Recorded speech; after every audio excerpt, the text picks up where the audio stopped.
জিনরা ভয় পেত যদি সুলেইমানের কোনো পুত্র হয় সে হয়তো তার পিতার মতো রাজত্ব করবে এবং সুলেইমানের গোপন জ্ঞানের মাধ্যমে আবার জিনদের কাজ করাবে। তারা সুলেইমানের অধীনে কাজ করত বাধ্য হয়ে, আর আশা করছিল সুলেইমান মারা গেলে তারা মুক্তি পাবে। কিন্তু যদি তার পুত্র রাজত্ব করে তাহলে তারা আবার বন্দী হয়ে পড়বে। আর অধিকাংশ জিনই মিথ্যাবাদী হিসেবে পরিচিত, শুধু সুলেইমানের যুগে নয়, সব যুগেই। নবী সুলেইমান এটা ভালোভাবে জানতেন, তাই তিনি এই পরিস্থিতির আয়োজন করেন নিশ্চিত হওয়ার জন্য। আর যখন তিনি বিলকিসের পা দেখলেন এবং বুঝলেন তা সাধারণ মানুষের মতো, তখন তার সন্দেহ দূর হয়ে গেল। বিলকিস যখন কাঁচের মেঝের ওপর দিয়ে পেরিয়ে গেলেন, সুলেইমান নিশ্চিত হলেন তিনি একজন মানুষই।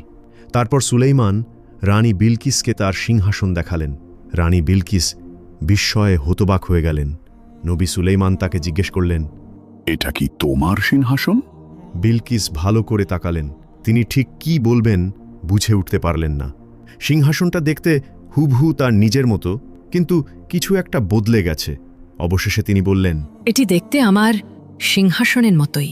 সিংহাসনের নিচে সুলেইমান একটি বার্তা রেখে দিয়েছিলেন, আমরা আল্লাহর কাছে আত্মসমর্পণকারী। বিলকিস আরও গভীরভাবে তাকিয়ে বুঝতে পারলেন এটি সত্যিই তার নিজের সিংহাসন। কোনোভাবে এটি তার প্রাসাদ থেকে তার আসার আগেই এখানে নিয়ে আসা হয়েছে এবং কিছু পরিবর্তন করা হয়েছে। এটি ছিল নবী সুলাইমানকে আল্লাহ যে অসাধারণ ক্ষমতা দিয়েছিলেন তার আরও একটি প্রমাণ। রানী বিলকিস গভীর চিন্তায় ডুবে গেলেন।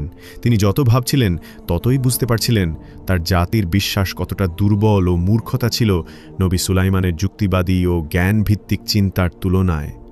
সেদিন তাকে দুপুরের আহারের আমন্ত্রণ জানানো হলো। নবী সুলাইমান তার পাশে বসলেন এবং আলাপ শুরু করলেন।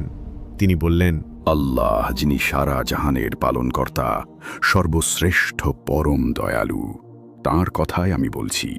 তিনি সূর্য সৃষ্টি করেছেন মানুষের সেবায়। যেমন করে বাগানের প্রজাপতি ও শাপলা ফুল আল্লাহর ইচ্ছায় পরিচালিত হয়, তেমনি সূর্য আল্লাহর সৃষ্টির অংশ, তার সেবায় নিয়োজিত। মানুষের মতো এক মহান সৃষ্টির জন্য অন্য কোনো সৃষ্টিকে সিজদা করা, তা হচ্ছে মানুষের বুদ্ধিকে অপমান করা, হোক তা সূর্য।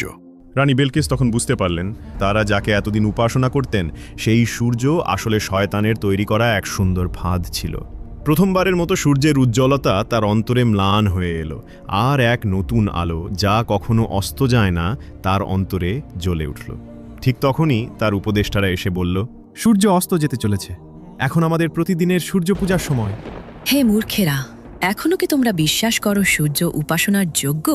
শয়তান আমাদের সম্পূর্ণ বিশ্বাসকেই আমাদের কাছে সুন্দর করে উপস্থাপন করেছিল। এই স্থান ত্যাগ করো।